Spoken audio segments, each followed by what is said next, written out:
نحمده ونصلي على رسوله الكريم. أما بعد فأعوذ بالله من الشيطان الرجيم. بسم الله الرحمن الرحيم. قول معروف ومغفرة خير من صدقة يتبعها أذى والله غني حليم.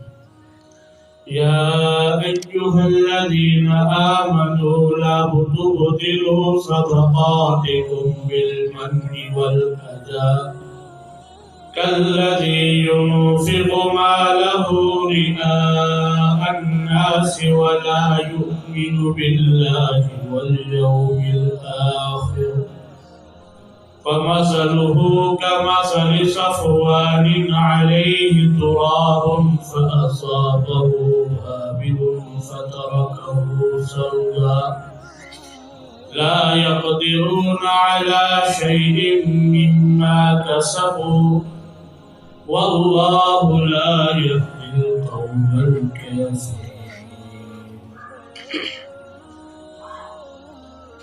گزشتہ درس کے اندر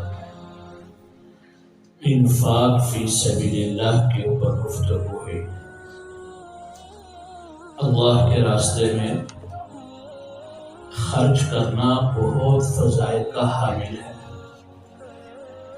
لیکن اس خرچ کرنے کے بعد اللہ کی رضا ہی مقصود ہو، اس کو جھٹلایا نہ جائے، ایذا نہ پہنچائی جائے.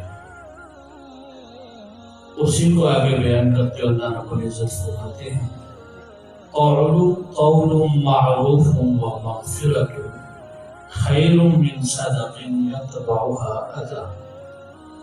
اچھی بات کہہ دینا اور معاف کر دینا یہ بہتر ہے ایسے صدقہ سے جس کے پیچھے ایذا ہو، تکلیف ہو، جدلا نہ ہو. یعنی اگر کوئی آدمی صدقہ کرتا ہے اور صدقہ کرنے کے بعد پھر وہ جتلا دیتا ہے کہ میں نے تیرے اوپر احسان کیا تھا، میں نے تیرے ساتھ یہ بھلائی والا معاملہ کیا تھا، یا لوگوں سے کہتا ہے اس کا حال یہ تھا، میں نے اس کے اوپر احسان کیا، اس سے بہتر یہ ہے کہ وہ صدقہ نہ کرے. سائل جب اس کے پاس آئے تو اس سے اچھی بات کہہ دے، اسے اچھے انداز سے ٹال دے، اسے کہہ دے اللہ تیری مغفرت فرمائے، اللہ تیرا بھلا فرمائے، بھائی میرے پاس گنجائش بھی میں تجھے نہیں دے سکتا. یہ اس سے بہتر ہے کہ اس کو دے دے اور دینے کے بعد احسان جتلاتا رہے.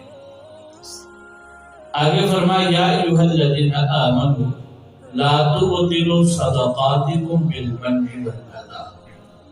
اے ایمان والو اپنے صدقے کو باطل مت کرو احسان جتلانے کے ساتھ اور ادا کے ساتھ تکلیف پہنچانے کے ساتھ.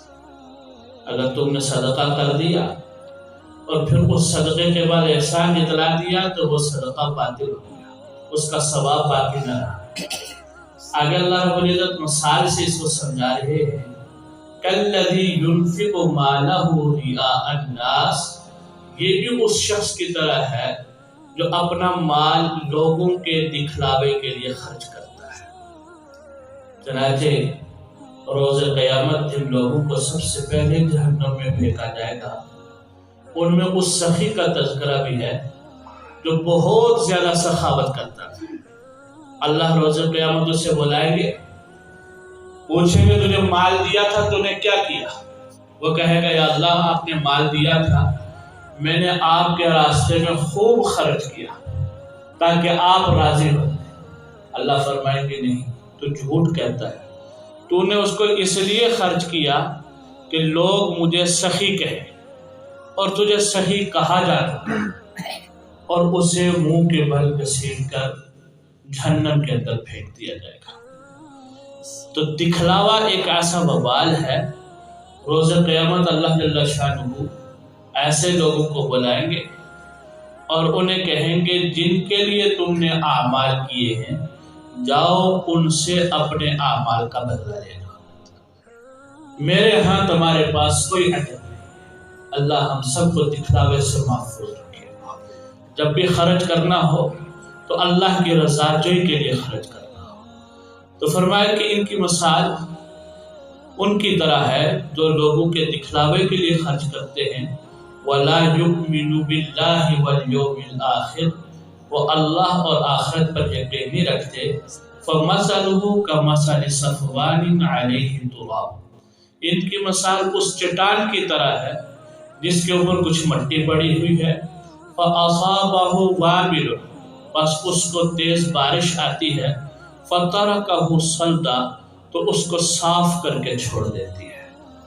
لا يقدرون علی شیء مما کسبوا، یہ قدرت نہیں رکھتے کسی چیز پر کہ اس سے حاصل کر سکے۔ تو ان کی مثال بھی ایسے ہی ہے، اللہ کے راستے میں بظاہر خرچ بھی کر رہے ہیں لیکن اس مٹی کی طرح ہی ہے جو چٹان کے اوپر پڑی ہوئی ہے، جب تیز بارش ہوا چلتی ہے وہ ساری کی ساری مٹی بہہ پڑتی ہے، اس سے کوئی نفع حاصل نہیں ہو سکتا، اس سے بیج پل بڑھ نہیں سکتا۔ اسی طریقے سے ان کا یہ صدقہ کرنا اللہ کے ہاں قبول نہیں ہوتا، یہ ضائع چلا جاتا ہے، بیکار چلا جاتا ہے۔ واللہ لا یہدی القوم الکافرین، اور اللہ کافر قوم کی رہنمائی نہیں کرتے۔ اس کے مقابلہ میں وہ لوگ وَمَثَلُ الَّذِينَ يُنْفِقُونَ أَمْوَالَهُمُ ابْتِغَاءَ مَرْضَاتِ اللَّهِ، وہ لوگ جو اپنے اللہ کی رضا کے لیے مال خرچ کرتے ہیں، وَتَثْبِيتًا مِنْ أَنفُسِهِمْ، اور اپنے آپ کو ثابت قدم رکھنے کے لیے مال خرچ کرتے ہیں، کیونکہ دین کے اوپر ثابت قدمی تبھی ہوگی جب تزکیہ نفس ہوگا، اپنا باطل سے پاک ہو جائے گا، رذائل سے پاک ہو جائے گا، اور اس کے لیے سب سے ضروری اور اہم چیز جو ہے وہ مال کا صدقہ کرنا ہے، جس سے بخل انسان کے اندر سے نکلتا ہے اور اللہ اس کو تزکیہ نفس فرما دیتے ہیں۔ فرمایا کمثل جنۃ بربوۃ اصابها وابل فآتت اکلها ضعفین، اس کی مثال اس باغیچے کی ہے جو اونچی جگہ کے اوپر ہے، اس ٹیلے کی ہے جو بلندی کے اوپر ہے، پس اس کو تیز بارش اگر پہنچے فآتت اکلها ضعفین، تو وہ اپنا پھل دگنا لے آتا ہے، کیونکہ ایک تو وہ جگہ ایسی ہے جو زرخیز ہے، بلندی بھی ہے، بارش پہنچتی ہے تو وہ دگنا پھل دیتا ہے۔ فَإِن لَمْ يُصِبْهَا وَابِلٌ فَقَلْ، اور اگر بارش نہ بھی آئے تو ہلکی بارش یا شبنم ہی پڑ جائے پھر بھی وہ اپنا پھل لے آتا ہے۔ اسی طرح جو اللہ کے راستے میں مال خرچ کرتا ہے، وہ اگرچہ مقدار میں بہت زیادہ نہ ہو، بہت معمولی ہی کیوں نہ ہو، اللہ رب العزت اس کو بڑھاتے رہتے ہیں اور وہ کمال تک پہنچتا ہے، اللہ کی رضا کا سبب بن جاتا ہے۔ واللہ بما تعملون بصیر، اور اللہ جو تم کرتے ہو اس کو دیکھنے والا ہے، اللہ سے کوئی چیز مخفی نہیں ہے۔ تو اللہ کے راستے میں خرچ کرنا ہو تو صرف اللہ کی رضا کے لیے، صدقے کے لیے اللہ رب العزت نے ان آیات کے اندر جو اصول بیان فرمائے، ایک تو یہ ہے کہ صدقہ کرنے کے لیے مال حلال کا ہونا ضروری ہے، حرام مال سے صدقہ کیا جائے اللہ اس کو قبول نہیں فرماتے۔ دوسرا، مصرف اس کا ٹھیک ہونا چاہیے، جہاں صدقہ کر رہا ہے وہ جگہ ہوں جو ضرورت مند ہوں، ان کو صدقہ کیا جائے۔ تیسری چیز کہ جب صدقہ کر لے تو صدقے کے بعد احسان نہ جتلائے۔ چوتھی چیز، دوسروں سے اس کا تذکرہ کر کے اس کو پست نہ دکھائے۔ چوتھی چیز فرمایا کہ اس میں دکھلاوا نہ ہو، اللہ کی رضا اور منشا مقصود ہو تو پھر اس کا صدقہ قبول ہے۔ اگر یہ شرائط اس کے اندر نہیں ہیں تو اس کا صدقہ اللہ کے ہاں قبول نہیں۔ اور اگر یہ صدقہ اللہ کے ہاں قبول ہو جائے تو یہ انسان اللہ پہ احسان نہیں کر رہا کہ صدقہ کر رہا ہے، بلکہ یہ اپنے آپ پہ احسان کر رہا ہے۔ ورنہ تو اللہ تبارک و تعالی نے خود ہی مال دیا ہے، اور پھر جب اس نے کلمہ پڑھ لیا تو اللہ سے یہ عہد کر لیا جس طرح اللہ دوسری جگہ قرآن میں فرماتے ہیں ان اللہ اشتری من المؤمنین انفسهم واموالهم بان لهم الجنہ، اللہ نے مومن کے مال اور دولت اور جان کو جنت کے بدلے خرید لیا ہے، تو پھر بھی مال اس کا نہیں، اس کے باوجود اللہ رب العزت اس پہ یہ احسان فرماتے ہیں من یقرض اللہ قرضا حسنا، کون ہے جو اللہ کو قرض حسنا دے گا، یضاعف لہ، اللہ اس کو بڑھاتے رہیں گے۔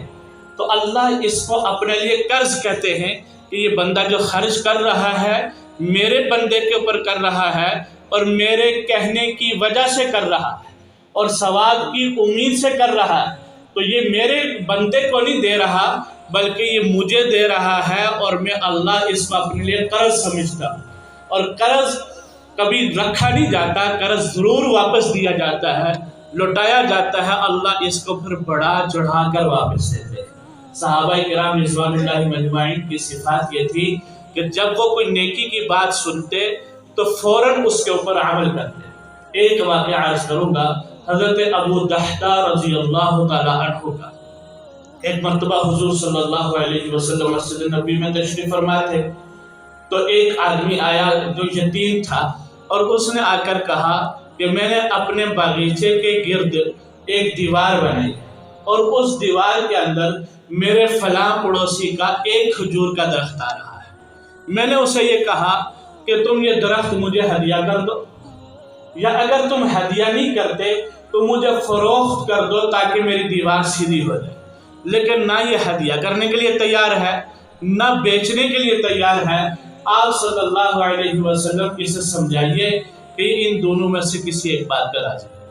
حضور صلی اللہ علیہ وسلم نے اس شخص کو بلایا اور اسے کہا کہ تو یہ اگر درخت اس کو ہدیہ کر دے تو میں اس کے بدلے میں تجھے بشارت کی دیتا ہوں کہ جنت کے اندر ایک درخت ہو، اللہ اس کے بدلے میں ایسا دیں گے کہ 100 سال تک اگر عربی نسل کا گھوڑا اس کے سائے میں چلتا رہے تو اس کا سایہ ختم نہیں ہوگا، اللہ اس کے بدلے میں اتنا درخت دے گا۔ تو وہ مال کی لالچ میں پھر بھی اس نے تسلیم نہ کیا۔ تو حضرت ابو دحدہ رضی اللہ تعالیٰ عنہ سن رہے تھے، انہوں نے کہا یا رسول اللہ صلی اللہ علیہ وسلم، اگر یہ درخت میں خرید کے دے دوں تو کیا میرے لیے بھی یہی وعدہ ہے؟ حضور نے فرمایا ہاں تیرے لیے بھی یہی وعدہ ہے۔ وہ فوراً گئے، اس کو جا کے کہا کہ تم میرے فلاں باغ کو جانتے ہو جس کے اندر 600 کھجوروں کے اعلیٰ قسم کے درخت ہیں، جس کے اندر پانی میٹھے پانی کا ایک خوبصورت چشمہ ہے، جس کے اندر رہائش کے لیے مکان بھی بنایا گیا ہے؟ تو وہ کہنے لگا کون نہیں جانتا آپ کے اس باغیچے کو، اس باغیچے کا تذکرہ تو تجار کے ہاں بڑا مشہور اور معروف ہے، بلکہ لوگ تو اپنی باری کا انتظار کرتے ہیں کون پہلے پہنچ کر آپ کے کھجوروں کے پھلوں کو لے گا، تو وہ تو بڑا مشہور ہے۔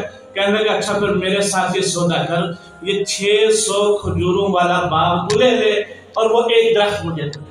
کہنے لگا تم مجھ سے مذاق کر رہا ہے؟ کہ نہیں مذاق نہیں کر رہا، میں حقیقت میں دے رہا۔ کہا ٹھیک ہے، اس سے اچھا نفع کون سا ہوگا، اس سے اچھا سودا کون سا ہوگا؟ یہ سودا کیا اور جا کر حضور اکرم سرور عالم صلی اللہ علیہ وسلم سے عرض کی یا رسول اللہ صلی اللہ علیہ وسلم، وہ درخت میں نے خرید کر اس کے لیے وقف کر دیا، ہدیہ کر دیا ہے، اب کیا میرے لیے جنت کے اندر ایک ایسا درخت ہوگا جس کے سائے میں ایک عربی نسل کا گھوڑا 100 سال تک چلتا رہے، اس کا سایہ نہ ختم ہو؟ حضور صلی اللہ علیہ وسلم بہت مسکرائے، تو آپ نے کہا نہیں۔ تو وہ کہنے لگے کیوں نہیں، میں نے جب اپنا سودا بھی پورا کر دیا۔ کہا نہیں ابو دحدہ میں دیکھ رہا ہوں ایک درخت نہیں، ہر درخت کے بدلے میں اللہ نے کئی درخت جنت کے اندر تیرے لیے لگا دیے۔ پھر ابو دحدہ رضی اللہ تعالیٰ عنہ واپس گئے اور واپس جا کر اپنے بال بچوں کو باہر سے آواز دے رہے، باغ کے اندر داخل نہیں ہوئے، اور بال بچے وہیں باغ کے اندر رہتے تھے۔ تو کہنے لگے اے ام دحدہ، دحدہ کی ماں، اس باغ سے باہر آ جاؤ، یہ باغ میں نے بیچ لیا ہے۔ تو وہ کہنے لگے آپ تو کبھی خسارے والا سودا نہیں کرتے، تجارت میں تو آپ بڑے ماہر ہیں، بتلاؤ تو صحیح سودا کیا کیا ہے، کیا سودا کیا؟ تو وہ کہنے لگے، ابو دحدہ رضی اللہ عنہ نے بتایا کہ میں نے اس کے بدلے میں جنت کا ایک درخت خریدا ہے۔ تو وہ کہنے لگے واہ واہ ابو دحدہ، کیا نفع کا سودا کیا تو نے، واہ واہ ابو دحدہ، کیا نفع کا سودا کیا، تو وہاں کی خواتین کا بھی حال یہ تھا کہ وہ جنت کے بدلے میں گھر بھی دے رہی ہے، باغ بھی دے رہی ہیں، سب کچھ دے رہی ہے کہ جنت کا ایک درخت مل جائے۔ تو میرے بھائی اللہ کے راستے میں خرچ کرنا، یہ جنت کے اندر اللہ رب العزت کے ہاں مکانات خریدنے، درخت خریدنے کے مترادف ہے۔